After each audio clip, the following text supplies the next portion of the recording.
예, 저희 뉴스리듬에서는 이 DLF 사태 등과 관련해서 하루빨리 금융소비자 보호 관련 법안이 필요하다, 이런 문제제기를 계속 지적한 바 있었죠. 지난 21일 금융소비자보호법이 최초 발의된 후 8년 만에 정무위 법안 소위의 문턱을 넘었습니다. 앞으로도 이제 정무위의 전체 회의와 법사위 그리고 본회의의 절차가 남아 있지만 이번만큼은 통과될 가능성이 높은 것으로 전망이 되고 있습니다. 오늘 조성목의 머니 클리닉에서는 이 문제를 추가로 더 다뤄드리겠습니다. DLF 사태 등과 관련해서 금융소비자 보호, 강력한 법안 마련이 필요하다고 계속 주장하고 계시는 다리가 긴 남자 조성목 서민금융연구원장 겸 한국 FPSB 부회장과 함께하겠습니다. 어서 오십시오. 네, 안녕하십니까? 예. 다리가 긴 남자라고 제가 소개를 드렸는데 어떻습니까? 글쎄요, 제가 앉은 키가 작다니까 다리가 길다고 이렇게 좋게 말씀해 주시니까 예. 역시 긍정적으로 생각하시는 게 참 좋은 것 같습니다. 그게 아니라 제가 부러워서 전체가 짧은데 사실은. 예, 제가 전체가 짧아서 그렇습니까? 부러워서 그렇습니다. 그러니까 어쨌든 뭐 어느 쪽이 짧으면 어느 쪽이 길지 않겠느냐 이런 뭐 긍정적인 그런 사고가 지금 굉장히 필요할 것 같습니다. 맞습니다. 부모님이 주신 그대로 예. 행복하다고 생각하고 사는 게 중요한 것 같습니다. 특히 우리 원장님께서는 상당히 아주 긍정적인 자세와 또 간절한 어떤 그런 열정 이런 것으로 좀 정평이 나 있고 옆에서 저도 가끔 뵐 때마다 참 부럽다라는 생각이 듭니다. 어떻게 그런 정열적인 삶을 살 수가 있으신가요? 좋게 봐주셔서 감사합니다. 그런데 예. 뭐 제가 못하는 게 많습니다. 부족한 것도 많고. 근데 예. 옆에서 그렇게 봐주시니까 그런 거죠. 근데 자기 생각하기 나름인 것 같습니다. 안 되는 거를 가지고 매달려 본들 죽을 때까지 시간이 별로 없지 않습니까? 사실. 예. 그래서 할 수 있는 거, 잘할 수 있는 거를 재밌게 하다가 정리하는 것이 좋지 않겠습니까? 예. 지금도 전날 약주를 좀 과하게 드셔도 새벽 5시에 일어나셔서 샤워하시고 운동 가시고 그러십니까? 그 뭐 열심히 그렇게 살아야죠. 예. 잘하는 게 없기 때문에 열심히 사는 것밖에 방법이 없습니다. 겸손한 말씀이신 것 같습니다. 제가 볼 때는 그 정열의 어떤 그 비결은 근 20년간 가까이 드셔온 붕어즙이 아닌가 생각이 됩니다. 어떻게 또 제 사생활까지 또 이렇게 아셔가지고. 예. 지난번에 말씀해 주셔서 제가 알고 있습니다. 그렇습니까? 예. 많이 비리죠? 괜찮습니다. 예. 건강을 위해서는 다 해야 됩니다. 알겠습니다. 뭘 계속 주기적으로 드신다는 것보다는 그 어떤 사안에 대해서 갖고 계시는 그 마음 자세가 참 긍정적이고 또 진취적이어서 그렇게 정열적으로 사회생활을 하실 수 있지 않은가 이런 생각을 해봅니다. 부장님께서 그 간절한 그 소비자보호법 보도를 이렇게 잘 해주셔가지고 통과가 된 것 같습니다. 너무 감사합니다. 과찬의 말씀이십니다. 아닙니다. 예. 바로 시작하도록 하겠습니다. 좀 사설이 길었습니다만, 예. 법안이 통과가 됐는데 8년 만에 지금 이게 본격적으로 이제 궤도에 올라왔지 않습니까? 네. 이거 이유가 뭘까요? 지금 말씀하신 대로 이제 그 DLS 사태라든가 아니면 저 라임 투자자문의 그 펀드 그 환매 차질 이런 것들이 이제 복합적으로 일어나면서 사실은 이제 국회에서도 그 더 이상 버티기 어렵지 않았나. 예. 그리고 이제 금융위에서 올해 하여튼 통과를 목표로 열심히 뛰었거든요. 네. 그래서 이제 사실은 그 집단 소송제라든가 뭐 징벌적 과징금이라든가 이 무거운 주제를 좀 덜어내고요. 예. 일단 배를 띄우고 보자. 배를 띄워놓고 물건을 실기는 쉽지 않습니까? 그래서 이제 그런 전략을 써가지고 여기까지 통과가 되지 않았나 생각됩니다. 예. 뭐 아주 변수가 없는 한 본회의도 통과가 가능할 것이다 이런 전망이 나오고 있습니다. 중요 내용을 다시 한번 간략하게 짚어보고 할까요? 그렇습니다. 이제 금융 상품을 우리가 이제 그 예금, 대출, 뭐 투자 거기에다 이제 자문업이라는 게 하나 추가가 됩니다. 예. 그래가지고 각 그 업을 하려면 금융위에 등록을 의무화시키고요. 그 특히 이제 금융 상품 자문업이 이제 신설이 돼서 이번에 문제가 된 DLF 사태라든가 이런 그런 상품들이 나왔을 때 예. 전문가들이 자문해 줄 수 있는 이런 것들을 이제 추가를 했고요. 예. 그리고 이제 가장 중요한 것이 뭐 전에 설명을 드렸지만 적합성, 적정성 뭐 이렇게 다 따져가지고 본인의 그 금융 이용자의 연령대라든가 재산 상황 뭐 이런 거에 이제 맞는 상품을 이제 중요 내용을 이제 설명하도록, 예를 들어서 보장 상품이면 위험 보장 범위가 어느 정도 되는지, 네. 그리고 뭐 대출 상품이면 이거를 중도 상환 수수료는 얼마나 부담하게 되는지 뭐 이런 것 중요 내용을 다 설명하도록 법제화 시켜버립니다. 예. 지금 그 법제화 시키고 또 대리 판매업자 같은 경우는 이제 그 할 때 예를 들어서 광고에 이제 포함시켜야 될 내용들이 뭔지, 그리고 그분들의 업무하는 내용이 뭔지 이런 것 다 고지를 의무화시키고요. 네. 그리고 금융상품 이용 및 그 판매업자에 따라서 거기 맞는 그 내용들을 다 자기가 그 준수해야 될 내용들을 다 정해서 시키도록 의무화를 시킵니다, 법으로. 예. 그리고 이제 한편 금융위원회에다가 금융소비자 정책에 관한 종합 정책을 그 3년마다 수립하도록 하고요. 예. 금융소비자 정책위원회를 금융위에 설치를 합니다. 네. 그래서 이제 그 금융소비자의 권익 보호하고 합리적 금융생활에 관한 기본 정책을 수립 의결하도록 하고요. 예. 또 중요한 것은 이제 국민들이 그 교육이 돼야 되거든요. 그래서 네. 이제 금융 소비자에 대해서 금융 교육 관련해서 이제 지원을 하기 위해서 금융 교육 협의회를 또 설치를 하고, 그리고 이제 금융 감독원은 뭐 하냐? 금융 감독원은 금융 상품 판매업자들이 이 금융 소비자 보호를 잘 하고 있는지를 실태를 평가해서 공표하도록 이렇게 돼 있습니다. 예. 그래서 지금도 이제 미스테리 쇼핑 뭐 이런 걸 통해서 하고 있습니다만은 실제 지금 그 DLF나 이런 사건이 사실은 터지기 전에 이런 미스테리 쇼핑 이런 걸 강화했었으면 하는 아쉬움도 있습니다. 예. 근데 지금 보면은 금융 교육 관련 지원을 금융 소비자에게 할 수가 있다. 이런 거 좀 언뜻 보면은 그 현실감 있게 다가오지는 않습니다. 예를 들면 어떤 걸까요? 금융 소비자 지원을 예, 금융 소비자에 대한 금융 교육 지원. 금융 교육 지원. 예.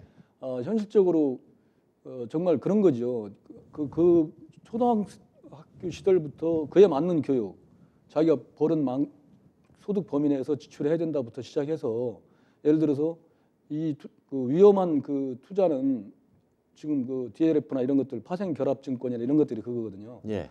상대방들이 예를 들어서 이 가능성이 많다고 하더라도 그 상품에 대해서 뜯어볼 수 있는 능력, 그러죠. 그 손실 가능성이 얼마인지 이런 걸 자기가 분석할 수 있는 능력, 예. 그것까지 이제 교육을 시켜서, 가장 중요한 거는 그 자기 책임의 원칙이거든요. 예. 자기들이 책임질 수 있는 그 분별력을 갖게 해주겠다, 이런 겁니다. 네. 그래서 좀 여쭤봤는데 이 금융교육 관련 지원, 그러니까 이제 교육을 금융 소비자들에게 교육을 하겠다라고 쉽게 이해를 할 수가 있겠습니다. 네, 그렇습니다. 그렇다면은 이 파생 상품, 그러니까 리스크가 있는, 리스크가 예상되는 투자를 할 그런 소비자들, 이런 사람들을 대상으로 하는 겁니까? 아니면 불특정 다수를 다 대상으로 해서 교육을 하게 되는 걸까요? 이거는 이제 교육협의회는 그 전반적인 금융 교육에 대해서 전체적인 걸 다 하는데, 예. 아까 얘기한 특수한 그런 상품들은 그 금융 상품 자문업이라는 게 생기지 않습니까? 예.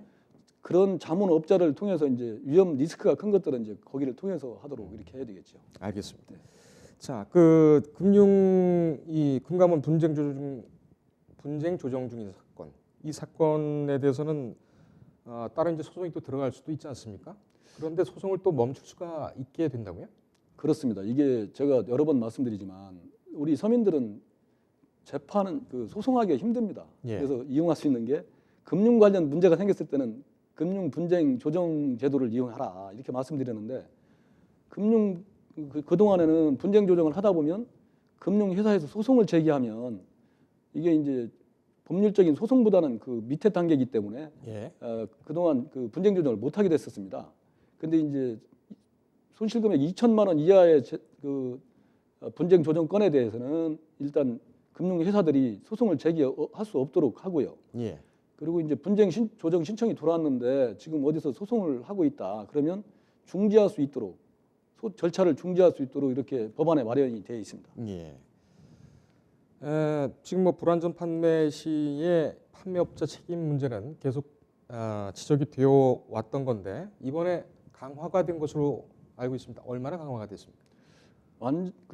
얼마나 강화 정도가 아니고 완전히 바뀌었죠. 아하. 예를 들어서 고의 또는 과실 내지는 손해에 대한 입증 책임이 있잖아요. 내가 예. 손해를 봤는데 누가 잘못했냐 하는 입증 책임을 그 금융회사가 지도록 그동안에 소비자가 지던 거를 금융회사가 지도록 바뀌었습니다. 그 책임이 전환이 됐군요. 입증 책임이 전환됐습니다. 예. 그래서 그동안에는 사실은 입증하기가 소비자 입장에서 입증하기 어려워요.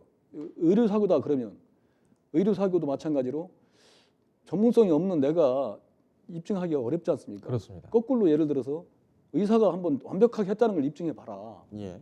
이런 식으로 이제 바뀐 거죠. 그래서 이거는 완전히 우리의 사고의 대전환이 왔다고 이렇게 생각하면 되고요. 예. 거기 또 하나 붙은 게 이제 철회하고 해지 가능한 제도가 생겼습니다. 네. 그래서 이제 대출을 내가 받았어요.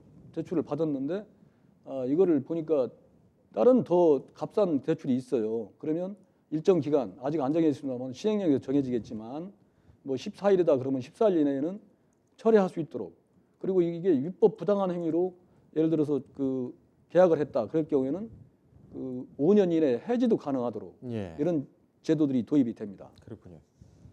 자, 이제 산층 강화가 됐고 입증 책임도 전환이 됐고 좋아진 것은 알겠습니다만 결국에는 이제 이를 강력하게 뒷받침해주는 이제 징벌적 손해배상 제도라든지 또는 집단 소송 제도 이런 것은 역시 이번에도 뒷받침이 되지 않기 때문에 반쪽짜리 법안이다. 이런 지적도 있습니다. 어떻게 보시겠습니까? 그거는 충분히 그런 시각도 있을 수 있습니다. 원래 정부 안에서도 그걸 하려고 했었고요. 예. 근데 사실은 아까도 말씀드렸지만 한 술에 배부를 수가 없지 않습니까? 예. 첫 술에 배부를 수가 없고요. 그래서 배우를 띄워놓고 우리가 징벌적 손해배상제도 예를 들어서 위법성의 큰 경우에는 손해 본 금액의 3배까지 보상해 줄 수 있는 거 이게 이제 박선숙 의원이라든가 의원들이 제안한 안에는 들어 있었습니다. 네. 근데 이것 때문에 결국 이제 지연되다 보니까 이걸 내려놓고 가게 됐고요. 아까 얘기한 집단 소송제도 동일한 유형의 피해가 여러 가지 생겼을 때 한 명이나 아니면 극소수가 소송을 제기했을 때 나머지도 다 이제 보상해주는 이런 거 이거는 사실 금융회사에 미치는 영향이 많이 크죠. 그렇습니다. 그러다 보니까 이제 금융회사에도 반발도 크고 하니까 내려놨지만 이거는 반드시 도입돼야 된다고 보고요. 도입된다고 생각하고 금융회사들도 준비를 해야 될 겁니다. 예. 너무나 급하게 한 번에 다 먹으려고 하면 체할 수도 있지 않습니까? 그리고 네. 이제 감독기구 문제, 영국이나 미국 이런 데는 별도의 소비자 기구가 이제 있는 데 비해서 우리는 지금 그런 게 안 나눠져 있거든요. 예. 그런 것도 이제 도입이 돼야 될 것 같습니다. 금융사들 입장에서 볼 때는 상당히 좀 껄끄럽겠습니다. 이번 금융 소비자 법안, 보호 법안이. 근데 이제 금융사들은 어떻게 지금 보고 있습니까? 근데 이제 지금 아까 말씀드린 대로 적합성, 적정성, 설명 원칙 이런 것들이 강화되면서 사전에 많은 정보를 제공하게 됐잖아요. 그러면 이제 어떻게 되냐면 이런 이제 분쟁이나 이런 게 줄어들 겁니다. 예. 줄어들면 장기적으로 보면 금융회사의 신뢰도가 높아지죠. 지금 보면 어느 언론에서 보도된 게 있던데 금융회사 신뢰도 점수가 50점이다 이렇게 예. 나오던데 어떻든 신뢰도가 이제 60점, 70점, 80점 높아지는 그런 좋은 계기가 돼서요. 금융회사도 장기적으로 도움이 되리라 이렇게 생각을 합니다. 그렇군요. 금융 소비자 보호와 관련해서 또 들어온 소식이 있는데 최근 금융위원회에서 소비자 신용법 제정을 위한 TF를 마련을 했다. 네. 이런 소식이 있습니다. 어떤 내용인지 좀 설명을 해주시겠습니까? 예, 지금 금융 소비자 보호법이 있는데 왜 소비자 신용법을 또 만들지? 이렇게 생각할 수가 있어요. 예. 그런데 이거는 뭐냐면 이제 개인 연체 채권 관리 제도를 개선하겠다는 겁니다. 그래서 지금 현재 매년 한 260만 명이 90일 이내에 단기 연체자로 등록이 돼요. 네. 260만 명이. 그 중에서 한 10분의 1, 10명 중에 1명이 26만 명 정도가 이제 금융 채무 불이행자, 예. 90일 이상 연체가 들어가는 거죠. 예. 그 중에서 한 절반은 정부의 지원 제도를 이용해서 개인 워크아웃이라든가 이런 걸 통해서 이제 구제가 되고요. 네. 절반 정도가 이제 자력으로 상환하거나 나머지는 장기 연체자로 남는데 이분들이 얼마나 되냐면 우리 금융 거래자가 1,900만 명입니다. 네.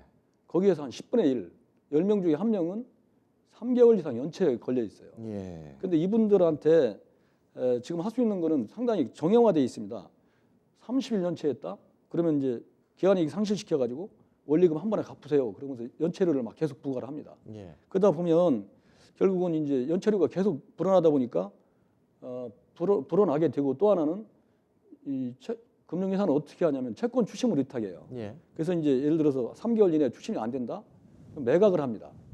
매각을 하면 한 번만 채권을 매각한다는 채권을. 말씀이시죠? 예. 그러면 A가 B로 매각하고 B는 C로 매각하고 막 그러다 보면 이 채무자는 내 채권이 어디가 있는지 모르게 돼버립니다. 그런 상황에 정형화되어 있는 이런 것 때문에 사실은 여러 가지 문제가 생기고 있어요. 가장 큰 게 뭐냐면 이 금융회사들이 그동안 건전성 그 관리 측면을 너무 강조를 하다 보니까, 예를 들어서 뭐 그 지금은 이제 상품을 어떻게 판다, 뭐 예를 들어서 광고를 어떻게 하고 뭐 팔고 금융 그 이자율은 어느 정도로 하고 뭐 이런 데 초점이 맞춰져 있었고, 예.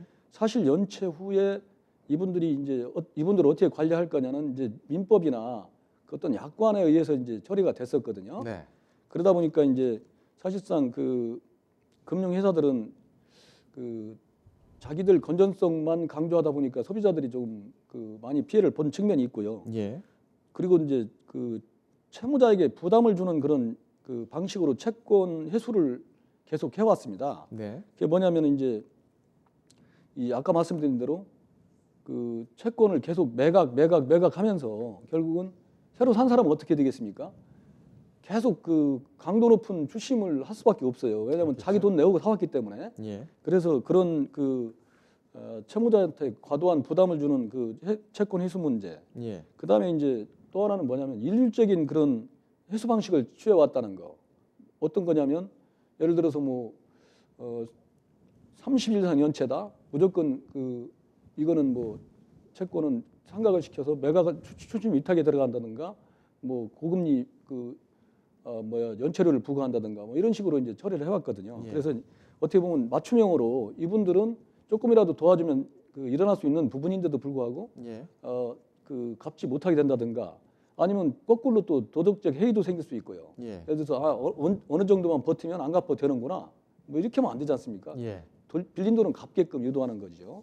그래서 이제 정부에서 지금 추진하려고 하는 것은 두 가지입니다.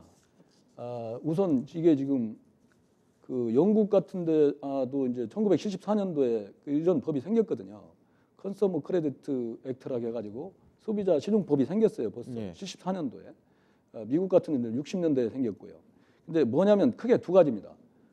채권자하고 채무자 간에 자율적인 채무 조정을 활성화시키겠다. 네. 그래서 지금 제가 이제 돈을 빌려 쓰다가 연체가 걸렸습니다. 돈을 이자를 못 내고 있어요. 그러면은 이제 채권자한테, 은행한테 저 이렇게 지금 내기가 어려우니까 채무를 좀 조정해 주세요. 기간을 좀 늘려주시든지 그 금리를 좀 깎아주든지 이렇게 얘기를 하면 그 법에서 일정 기간 그 검토를 해가지고 소비자한테 통보를 해줘야 돼요. 귀하는 예를 들어서 그 내가 검토해 보니까 예. 채권 기간을 조금 연장해 줄 수 있겠습니다. 뭐 이렇게 이제 해서 이제 그런 걸 의무화를 시키고요. 예. 이게 그러면 당사자 간에 잘 되겠냐? 쉽지 않을 거라는 거죠. 그래서 그 채무조정 서비스업을 도입을 검토하겠다는 겁니다. 하나의 업종이 생기는 거예요, 지금. 예. 채무조정 서비스업. 그래서 이제 지금은 신용회복위원회 공공기관에서 하고 있지만 이 전문가들, 예를 들어서 뭐 저희가 하고 있는 그 AFP나 CFP 재무 설계사들이나 예. 뭐 국가공인 신용상담사, 우리가 지금 키우고 있는 뭐 가정경제 주치, 뭐 이런 분들을 통해서 채무조정 서비스업을 하도록 하겠다는 거예요. 예. 그래서 채무자를 대신해서 채권자와 채무자 간에 중개를 해서 하겠다. 예. 두 번째 문제는 뭐냐면 지금 연체 이후에 이분이 못 갚게 되면은 빚이 한없이 커집니다. 그렇습니다. 한없이 원금의 뭐 20배, 30배 커질 수 있어요. 그래서 이런 것들을 여러 가지 방안을 통해서 원금 범위 내로 회수가 이루어지도록 하겠다. 예. 이렇게 요약할 수 있겠습니다. 알겠습니다. 이 소비자 신용법 같은 경우에는 TF가 12월까지 운영이 되고 20년 하반기, 그러니까 내년 하반기에 소비자 신용법이 국회로 이제 제출될 것을 목표로 하고 있군요. 알겠습니다. 여러 가지 뭐 좋은 소식 또 돈이 될 만한 소식들 잘 들었습니다. 오늘 여기까지 하겠습니다. 네, 감사합니다. 예, 조성목 서민금융연구원장과 함께했습니다.